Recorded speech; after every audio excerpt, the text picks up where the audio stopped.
मेरे अति प्रिय भाइयों और बहनों, आप सभी को आपके भाई पास्टर विनोद जॉनसन का प्रेम भरा सलाम। शालोम।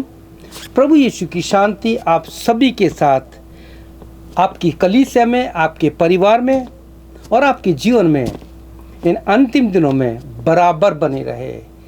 आमीन। प्रभु यीशु का धन्यवाद हो कि प्रभु यीशु ने मुझे एक बार फिर मौका दिया है कि आज मैं फिर आपके साथ पवित्र शास्त्र बाइबल से प्रार्थना के एक बड़े भेद को आपके साथ में शेयर करना चाहता हूं। और मुझे पूरा विश्वास है इस वचन के द्वारा प्रभु यीशु आपको बहुत आशीष देगा। प्रिय भाई बहनों, इससे पहले कि हम आज परमेश्वर का वचन सुने, हम प्रार्थना करते हैं और प्रभु यीशु मसीह से सामर्थ मांगते हैं और पवित्र आत्मा से वो बुद्धि ज्ञान मांगते हैं जो याकूब 3:17-18 में लिखा है, ताकि हम परमेश्वर के वचन को समझ सकें, समझा सकें और हम अपने जीवन में इस वचन को लेकर के इस अंतिम दिनों में अपने आप को उस न्याय के दिन के लिए तैयार करें। क्योंकि हम सभी को एक दिन प्रभु यीशु के सामने खड़ा होना है, क्योंकि हमारा न्याय होगा।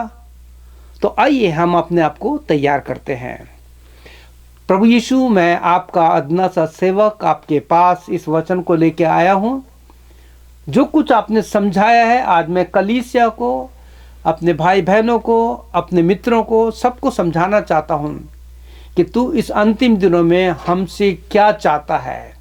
प्यारे प्रभु यीशु, मेरी सहायता कर, पवित्र आत्मा मेरी सहायता कर, ताकि मैं वचन को, जो कुछ तूने मुझे समझाया है, मैं अपने लोगों को, अपने प्रिय लोगों को समझा सकूं, ताकि वो इस चीज़ को समझ करके अपने आप को प्रभु यीशु के न्याय के दिन के लिए तैयार कर सकें। और जब प्रभु यीशु के न्याय के दिन उसके सामने खड़े होंगे तो उनको निराशा नहीं होनी पड़े। प्रभु यीशु हमारी सहायता, हमारी मदद कर। प्रार्थना यीशु के नाम से, आमीन। सबसे पहले मैं आपके साथ 2 तीमुथियुस उसका 3 अध्याय उसका पहला वचन मैं पढ़ना चाहता हूं, जहां इस प्रकार से लिखा है, पर ये जान रख कि अंत के दिनों में कठिन समय आएंगे। प्रिय भाई बहनों, इस समय आप मुझे बताइए कि इस पृथ्वी पर कौन सा ऐसा देश है या कौन सी ऐसी जगह है जहां पे शांति है, कलह नहीं है। पवित्र शास्त्र बाइबल आपको ये कह रही है कि और ये जान रख के अंत के दिनों में कठिन समय आएंगे। आप पढ़िएगा उसके आगे, अभी आपके लिए मैं छोड़ रहा हूं। 2 तीमुथियुस 3 अध्याय उसके 1 वचन से आगे पढ़िए कि उस कठिन समय में क्या क्या दुनिया में होगा। लेकिन हमारा विषय है कि जब ये कठिन समय है, द डेज ऑफ ट्रिबुलेशन, सताव के, परेशानी के, तो हम क्या करें। अब ये हमारे पास एक प्रश्न है, तो मैं क्या करूं।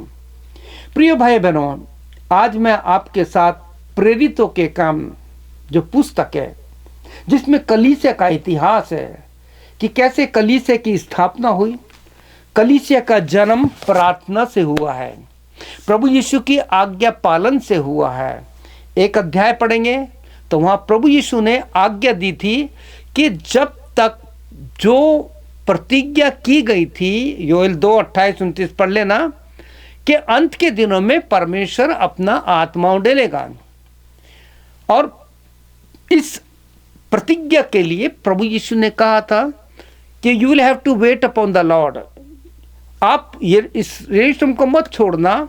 और जैसे यीशु ने कहा था उसके अनुसार 120 लोगों ने प्रभु यीशु की आज्ञा को माना। और दूसरे अध्याय में आप पाते हैं किस प्रकार से परमेश्वर की वो प्रतिज्ञा पूरी हुई और प्रभु यीशु के चेलों पर पवित्र आत्मा आग के रूप में उतरा। पुराने नियम में, पुरानी वाचा में पवित्र आत्मा लोगों पर बल से उतरता था, भारी रूप से। वो सारे काम भारी होते थे, वो मेरा विषय नहीं है, लेकिन इतना ही बताना चाहूँगा कि पुराने नियम में या पुरानी वाचा में जब किसी पर पवित्र आत्मा उतरता था और अगर वो पाप करते थे तो पवित्र आत्मा उनके पास से चला जाता था।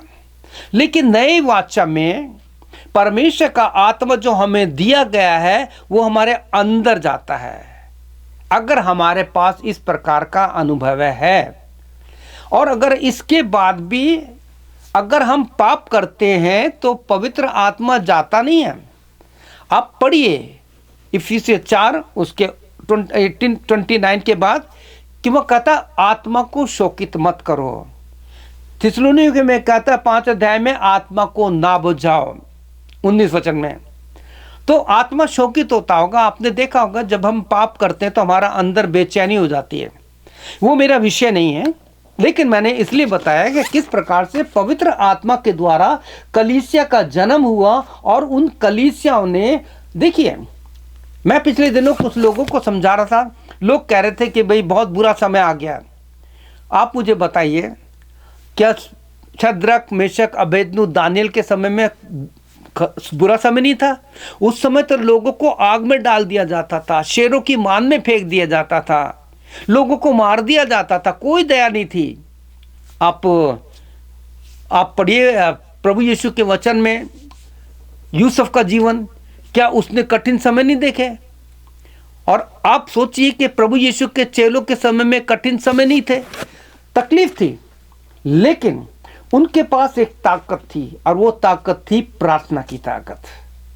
यही मैं बताना चाहता हूं कि किस प्रकार से जब प्रेरितों के काम पढ़ेंगे तो आप 4 अध्याय पढ़ेंगे, जब उनका सताव हो रहा था तो आप पाएंगे किस प्रकार से आप 29, 30, 31 वचन को पढ़ेंगे प्रेरितों 4 अध्याय का, तो लिखा है जब उन्होंने प्रार्थना की, ए प्रभु यीशु तू अपना हाथ बढ़ा, अपने कार्यों को कर, और लिखा जब वो प्रार्थना कर चुके तो वो स्थान हिल गया। अब वो स्थान कैसे हिला था वो मुझे नहीं पता, हो सकता है अर्थक्वेक आया होगा, क्योंकि इसका कई बार हमने वर्णन पढ़ा है बाइबल में। तो आज हम प्रेरितों के काम उसके 16 अध्याय से हम जो आज पढ़ेंगे, 12 अध्याय से हम कुछ विशेष चीज पढ़ेंगे। आप इस अध्याय को पढ़ेंगे तो मैं आपके साथ पढ़ूंगा कि उस समय, यानी प्रेरितों 12 अध्याय उसके पहले वचन से पढ़ा, उस समय हेरोदेस राजा ने कलीसिया के कई एक व्यक्तियों को दुख देने के लिए उन पर हाथ डाले। देखिए सताव, हमने तीमुथियुस के पत्र में क्या पढ़ा, और ये जान के अंतिम दिनों में कठिन समय आएंगे। और ये कठिन समय हम प्रेरितों 12 में पढ़ते हैं कि किस प्रकार से हेरोदेस ने चेलों को उस समय हाथ डाला उनको सताने के लिए, और उसने यूहन्ना के भाई याकूब को तलवार से मार डाला, मरवा दिया। पहला शहीद है यीशु मसीह का चेला जो था याकूब का भाई, यूहन्ना का भाई जो याकूब था, उसको तलवार से मरवा दिया गया। और जब उसने देखा लोग खुश हो रहे हैं तो उन्होंने और तकलीफ देना शुरू किया और पतरस को पकड़ करके बंदी गृह में डाल दिया। अब देखिए अध्याय को पढ़ रहा हूं मैं, बहुत शॉर्ट में पढ़ रहा हूं मैं, लेकिन जो भेद की बात है वो बताना चाहता हूं कि आज ऐसा क्यों नहीं होता। प्रभु के सेवकों को मारा जाता है, पीटा जाता है, जेलों में बंद कर दिया जाता है, लेकिन ना उनको छुटकारा नहीं मिलता। ऐसा क्यों है? तो उसका कारण है जो हम आगे देखेंगे। और हम देखते हैं कि किस प्रकार से जब पतरस को जेल में डाल दिया, तो यहां हम पढ़ते हैं 4 वचन से, और उसने पकड़कर बंदीगृह में डाल दिया और रखवाली के लिए 4-4 सिपाहियों के 4 पहरों में रखा, इस मनसा से कि फंसे के बाद उसे लोगों के सामने लाएंगे, जो भी सजा देनी होगी दी जाएगी। लेकिन प्रिय भाई बहनों, यहां हम आगे देखते हैं 5वें वचन में, सो बंदी गृह में यानी जेल में पतरस की रखवाली हो रही थी, परंतु कलीसिया उसके लिए लॉ लगाकर प्रार्थना कर रही थी। आज बहुत से प्रार्थना के छोटे छोटे ग्रुप हैं, अलग अलग जो प्रार्थना करते हैं। मैं आप सभी से कहूँगा, आप बहुत बड़ा काम कर रहे हैं, लेकिन जब प्रार्थना करते हैं तो बहुत ही गंभीरता के साथ प्रार्थना करें। हमारी प्रार्थना में बहस नहीं होनी चाहिए, हमारी प्रार्थना में टीका टिप्पणी नहीं होनी चाहिए, हमारी प्रार्थना के ग्रुप में या परिवार में किसी ज़्यादा बातें नहीं होनी चाहिए। क्योंकि क्या होता है कि बाइबल कहती है जहाँ ज़्यादा बातें होती हैं वहाँ पाप भी होते हैं और हम अपने निशाने से हट जाते हैं। प्रिय भाई बहनों, अब यहाँ हम देखते हैं कि जब पतरस को जेल में डाल दिया गया तो लिखा है कि पतरस की तो रखवाली हो रही थी जेल में, लेकिन कलीसिया जो थी लो लगाकर प्रार्थना कर रही थी। आज कितनी कलीसिया जो लौ लगा के प्रार्थना करी थी। मैं आपको बताना चाहता हूं कि वास्तव में आज अगर दुनिया में काम हो रहा है तो उन लोगों के द्वारा हो रहा है जो दूसरे विश्वास से आए हैं और जो बाहर जाकर के लोगों में प्रभु यीशु का संदेश सुना रहे हैं। लेकिन जिनके पास बड़े बड़े स्टेज हैं, जिनके पास बड़ी बड़ी बिल्डिंग है, उन्होंने अपने आप को चार दीवारी में और भीड़ के साथ अपने आप को बंद कर दिया है। और फिर क्या होता है वो आप जानते हैं, वो मेरा विषय नहीं है। लेकिन यहां बताना चाहता हूं कि जब हम इन सारी बातों को पढ़ते हैं तो देख और किस प्रकार से जब कलीसिया लौ लगाकर प्रार्थना कर रही थी और जब हेरोदेस ने उसके सामने लाने को था, अब समय आया, सुबह के समय पतरस को ला करके लोगों के सामने खड़ा करना था या कोई सजा देनी थी। लेकिन क्या हुआ, उसी रात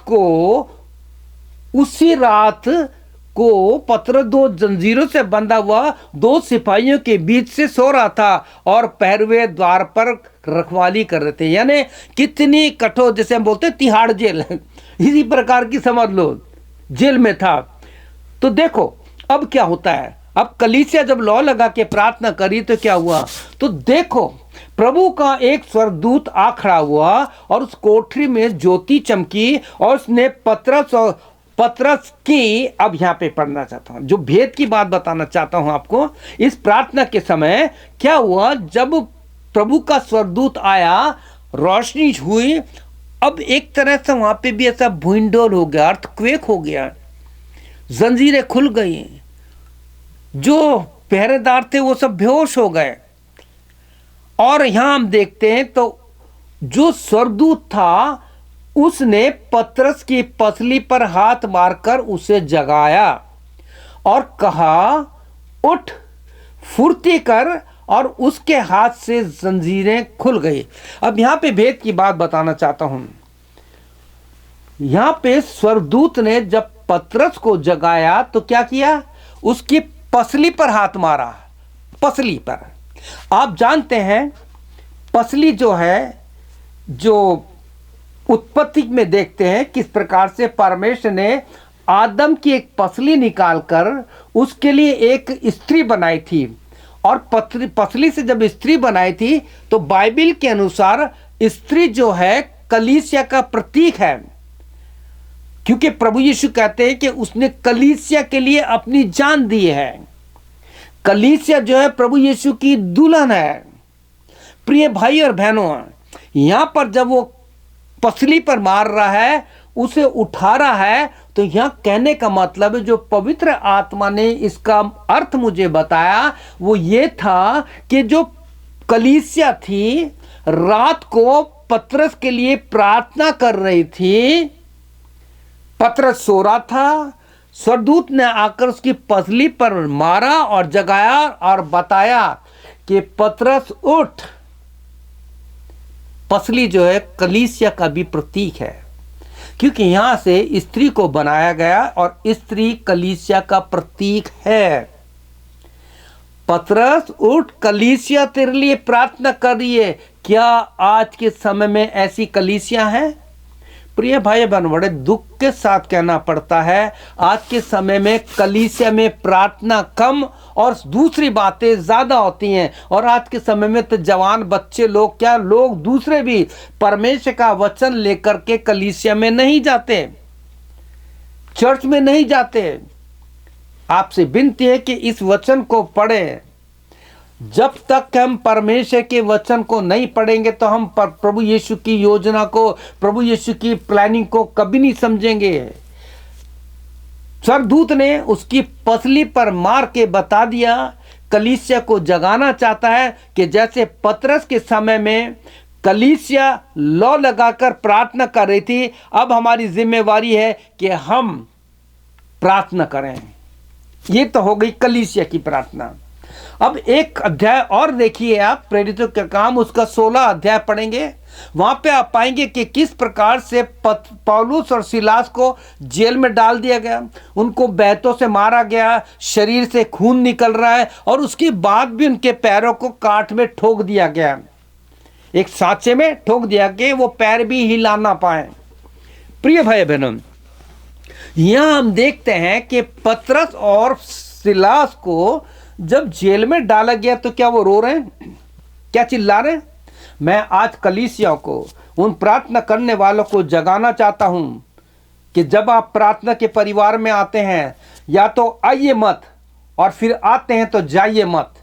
क्योंकि अगर आप बीच में प्रार्थना को छोड़ के चले जाते हैं तो प्रभु यीशु मसीह आपसे यही कहेगा जो प्रभु यीशु ने 26 अध्याय मत्ती में अपने चेलों से कहा था। आप पढ़ लेना 40, 41, 42 वचन कि यीशु ने कहा तुम मेरे साथ एक घड़ी भी नहीं जाग सके। प्रिय भाई बहनों, प्रेयर मीटिंग ज्यादा कितने घंटे चलती होगी? 2-2.5 घंटे चलती होगी। मेरी जो Jesus is the answer prayer meeting है, उसमें मैंने चेन प्रेयर लोगों को सिखाई है कि हम जब शुरू करते हैं, मैं स्टार्टिंग में लोगों को समझाता हूं, अगर किसी के पास कोई प्रार्थना का विषय है तो वो प्रार्थना का विषय देता है।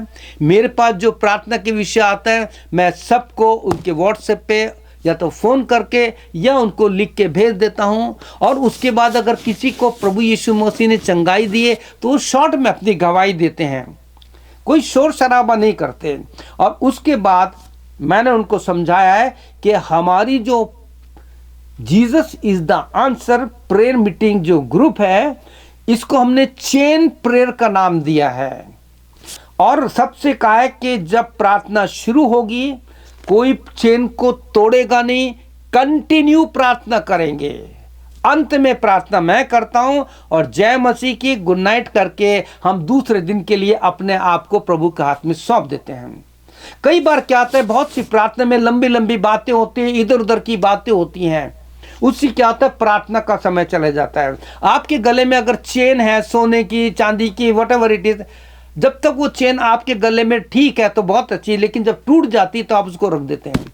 इसी प्रकार से जब हम प्रार्थना में बैठते हैं तो हमारी प्रार्थना की चेन नहीं टूटनी चाहिए। यही प्रार्थना जब पतरस जेल में था तो लिखा है कलीसिया लौ लगाकर प्रार्थना कर रही थी। घर की कलीसिया थी वहां पे, जैसे आज भी प्रेयर मीटिंग चलती है। मेरी hope in faith prayer meeting है, Jesus is the answer prayer meeting है, एक हमारी बहन शारदा वो भी अपनी प्रेयर मीटिंग चलाती है। इन सब के साथ हम जुड़े हुए हैं प्रिय भाई बहनों। तो आपकी प्रार्थनाएं टूटनी नहीं चाहिए, बिल्कुल भी कंटिन्यू चलनी चाहिए। क्योंकि बीच बीच में क्या है, जब हम प्रार्थना करते हैं और प्रेयर तोड़ देते हैं, फिर इधर किधर बातें करते हैं तो वो प्रभाव खत्म हो जाता है। लेकिन प्रभु प्रार्थना सुनता है। प्रिय भाई बहनों, प्रभु यीशु धर्मी और अधर्मी दोनों पर सूर्य चमकाता है, दोनों की प्रार्थना सुनता है। तो ये मत सोचिए कि हम सबकी प्रार्थना प्रभु सुन लेता है। जब हम प्रभु यीशु के नाम से किसी के लिए प्रार्थना करते हैं, चाहे ग्रुप में एक मन के कोई सब नहीं होते हैं। आने वाले दिनों में मत्ती उसके 18, 19, 20 के भेद को भी आप सुनेंगे जो प्रभु यीशु ने दिया है। उसके लिए बहुत प्रार्थना कर रहा हूं कि प्रभु उसको सही रूप से समझाने की मेरे को शक्ति और सामर्थ्य देना। तो हमने देखा कलीसिया की चेन की प्रार्थना टूटी नहीं थी, वो प्रार्थना कर रहे थे और प्रभु यीशु ने अपने दूत को भेजा और किस प्रकार से उसकी पसली पे मार के बता, कलीसिया तेरे लिए प्रार्थना कर रही है। और फिर क्या हुआ, पतरस से कहा उठ कमर बांध, जूते पहन। इफिसियों 6 अध्याय बांधना। प्रभु यीशु ने लूका में कहा है तुम्हारी कमरें कसी रहे और तुम्हारी मशालें जलती रहे। इफिसियों 6 में लिखा है पैर में मेल मिलाप के जूते पहन ले। उससे कहा जूते पहन, कमर बांध। और लिखा है पतरस वहां से आजाद होके बाहर गया, लेकिन वो नहीं जानता था और अपने स्थान पर पहुंच गया। यह पूरा चैप्टर पढ़ लिएगा तो आपको आशीष मिलेगी। अब हम आए हैं 16 चैप्टर में। किस प्रकार से परमेश्वर के वचन में हम पढ़ते हैं कि प्रभु यीशु मसीह के इस वचन में पतरस, पौलुस और सिलास को जेल में डाला गया है, खून निकल रहा है। हमें जरा से तकलीफ होती है हम चर्च नहीं जाते, हमें जरा सी तकलीफ होती है हम प्रेयर मीटिंग छोड़ देते हैं। यहाँ पे लिखा है कि उनके शरीर से खून निकल रहा था। प्रिय भाई बहनों, किस प्रकार से पौलुस और सिलास को जो सजा दी गई यहाँ पे है, और लिखा है कि वो रात के समय भजन गा रहे थे, प्रार्थना कर रहे थे। दो जन एक मन के होके प्रार्थना कर रहे थे, एक आत्मा थे। जब आप एक आत्मा होंगे, एक मन होंगे, when you will be one chord in one spirit, one accord, तो कुछ हो जाएगा। उन्होंने अपनी तकलीफ की परवाह नहीं की, पैर हिला नहीं सकते थे, और लिखा ऐसे में उन्होंने प्रार्थना की। हमें थोड़ी सी तकलीफ होते हैं, वी आर ग्रम्बलिंग, मुझे ये हो गया, मुझे डोंट से कभी मत कहिए मुझे ये तकलीफ हो रही है। प्रार्थना में आइए तो मत बोलिए कि मुझे तकलीफ हो रही है, सर्दी जुकाम बुखार है, मत बोलिए, क्योंकि आप प्रार्थना में आए विश्वास से कि अब मैं प्रार्थना में जा रहा हूं या जा रही हूं, और जब मैं प्रार्थना लोगों के लिए करूंगा, प्रभु यीशु मुझे अपना आप ही ठीक कर देगा। जब आप दूसरों के लिए प्रार्थना करेंगे तो आप अपना आप ठीक हो जाएंगे। ये मेरी व्यक्तिगत गवाही है। मैं आज आपके सामने जिंदा हूं। अगर मेरे जीवन में प्रभु यीशु का वो डर, भय, एकता नहीं होती तो मैं कब का जिंदगी दुनिया से चला गया होता। प्रिय भाई बहनों, यह लिखा है पौलुस और सिलास प्रार्थना कर रहे थे, एक मन की थे। लिखे उनकी कांग्रेगेशन कैसी थी? कौन सुन रहे थे? कैदी लोग सुन रहे थे। और लिखा है कि वहां पे अर्थक्वेक हो गया। आज क्यों नहीं होता? आज जेलों में लोग क्यों सड़ रहे हैं? प्रिय भाई बहन, हमें प्रार्थना की सामर्थ्य के लिए एक मन और एक आत्मा होना बहुत जरूरी है। अगर प्रार्थना में आते हैं तो प्रार्थना को छोड़ के मत जाइए, या फिर आप ऐसा कीजिए कि जब प्रार्थना में आती तो बोली कि देखो हमारे को, हम आपके साथ प्रार्थना में आए हैं क्योंकि हमें सुबह ड्यूटी पे जाना है, हमारे बच्चों को स्कूल जाना है। इस बात को कह के प्रार्थना करके आप जाइए, क्योंकि प्रभु हमारी समस्याओं को जानता है। मेरे अति प्रिय भाई बहनों, हम इन सारी बातों के द्वारा ये सीख सकते हैं कि प्रभु यीशु मसीह हमें बताना चाहते हैं कि जब हम मत्ती रचित सुसमाचार में जब इन सारी प्रार्थना को देखते हैं कि किस प्रकार से प्रभु यीशु ने हमें प्रार्थना का बारे में प्रार्थना सिखाई है। यूहन्ना में देखिए, चारों सुसमाचार में किस प्रकार से यीशु मसीह ने अपनी प्रार्थना का हमें एक नमूना दिया है कि जो कुछ मैंने किया है वो तुम भी करो। मेरे अति प्रिय भाई बहनों, मेरा बताने का मकसद यही था कि किस प्रकार से कलीसिया जब लौ लगाकर प्रार्थना करती है तो कुछ हो गया।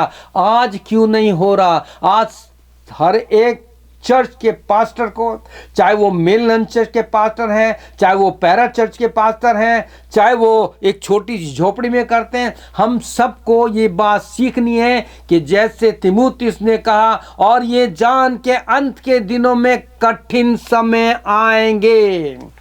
तो क्या करें? जैसे प्रेरितों के काम में कलीसिया की प्रार्थनाओं से, लोगों की प्रार्थनाओं से बड़े बड़े चमत्कार हुए। यीशु की आज्ञा मानने से चर्च का जन्म हो गया। प्रभु यीशु ने कलीसिया इसलिए बनाए कि हम सब कलीसिया रूप से प्रभु यीशु के साथ मिलकर के प्रार्थना करें, क्योंकि प्रभु यीशु ने कहा जहाँ 2 या 3 मेरे नाम से इकट्ठे होंगे मैं वहाँ मौजूद हूँगा। प्रभु यीशु झूठा नहीं है, वो सच सच बोलता है। मत्ती, मरकुस, लूका में कहा है यीशु ने, मैं तुमसे सच कहता हूँ। लेकिन यूहन्ना की पुस्तक में प्रभु यीशु ने कहा मैं तुमसे सच सच कहता हूँ। इसका मतलब है कि प्रभु यीशु झूठ नहीं बोलता। इसलिए हमें प्रेरितों के समय की समान प्रार्थना करने वाला बनना है। अगर आज हमारे बहुत से सेवक लोग जेल में हैं, बहुत सताव हो चुका है, कानून बन चुके हैं, इस कानून को केवल प्रार्थना तोड़ सकती है, केवल प्रार्थना की शक्ति। There is power in the word of God, there is mighty power in prayer. तो आइए हम सब एक आत्मा हो जाते हैं और हम प्रभु यीशु मसीह से इन अंतिम दिनों के लिए कि कलीसियों पे सताव हो रहा है, लोगों को जेलों में डाला जा रहा है, कानून बन गए हैं, किस प्रकार से उस कानून के जरिए कलीसियों पर, चर्चेज में अटैक हो रहे हैं, सेवकों को मारा जा रहा है, झूठे आरोप लगाए जा रहे हैं। ये उस समय भी था और आज भी है। और प्रभु यीशु के वचन मत्ती 24 के अनुसार प्रभु ने कहा, ये तो पीड़ाओं का प्रारंभ है, अभी और होगा, लेकिन घबरा मत जाना, बस दिन और रात प्रार्थना करते रहना। यीशु ने कहा, जागते और प्रार्थना करते रहना कि तुम परीक्षा में ना पड़ो। आइए हम प्रार्थना करते हैं। क्या आप मेरे साथ छोटी सी प्रार्थना करेंगे? अगर किसी के जीवन में प्रार्थना की कमी है तो आज प्रभु यीशु से जकरिया 12:10 के अनुसार जहां लिखा है कि मैं उन पर, उनके घराने पर, उनकी कलीसिया में, उनके जीवन पर अनुग्रह करने वाली और प्रार्थना सिखाने वाली आत्माओं डालूंगा। क्या आप ऐसी प्रार्थना सिखाने वाली, प्रार्थना करने वाली आत्मा चाहते हैं? तो मेरे पीछे छोटी सी प्रार्थना कीजिए। बोलिए, प्रभु यीशु, मैं प्रार्थना में बहुत ही कमज़ोर हूँ। जब मैं प्रार्थना करने बैठता हूँ या बैठती हूँ तो मुझे नींद आ जाती है। प्रभु यीशु मसीह, में जब तेरे वचन को पढ़ता हूँ या पढ़ती हूँ तो मुझे नींद आ जाती है। प्रभु यीशु मसीह, मैं चाहता हूँ कि मेरी इस कमज़ोरी को मेरे दूर कर और मेरी प्रार्थना के प्रति जो लापरवाही है, इस पाप से मुझे बचा ले पिताजी। मुझे प्रार्थना करने की आत्मा दे। प्रभु यीशु, तेरे वचन को पढ़कर समझने और समझाने की मुझे शक्ति दे, क्योंकि हम कठिन समय में आ चुके हैं, बुरे दिन आ चुके हैं। यीशु, तू मेरी सहायता कर, मेरे पापों को क्षमा कर और मेरे जीवन में प्रार्थना की आग लगा। धन्यवाद यीशु मसीह। प्रार्थना यीशु के नाम से मांगते हैं, आमीन। प्रिय भाई बहनों, अगर आपका कोई प्रश्न है, अगर प्रार्थना के विषय में आपको और भी कुछ जानकारी चाहिए, क्योंकि मेरी मेन मिनिस्ट्री जो है वो प्रार्थना की है। प्रिय भाई बहनों, यूट्यूब पे आप पास्टर विन्नू जॉनसन को टाइप कीजिए और आपको बहुत से प्रार्थना के विषय में आपको संदेश मिलेंगे और अध्ययन मिलेगा। आप उन्हें देखिए, सुनिए और अपने प्रार्थना की जीवन को मजबूत कीजिए। जो टैबरनेकल है, जहाँ पे महापवित्र स्थान था, जहाँ पे कोई नहीं जा सकता था, यह हाट जो है, इस पर लय व्यवस्था उसका 6 अध्याय 12-13 के अनुसार प्रार्थना कीजिए। इस वेदी पर प्रार्थना की आग निरंतर जलती रहे, वो कभी ना बुझने पाए। प्रभु यीशु आपको आशीष दे। May God bless you. आमीन और फिर आमीन। प्रभु यीशु की शांति आप सबके साथ, आपकी कलीसिया, आपके पास्टर और आपके परिवार में बराबर बनी रहे और प्रार्थना की आग आपके घर में, आपकी कलीसिया में, आपके जीवन में लगातार जलते रहे। कोई तो बोले आमीन, आमीन। May God bless you. प्रभु यीशु आपको बहुत आशीष दे।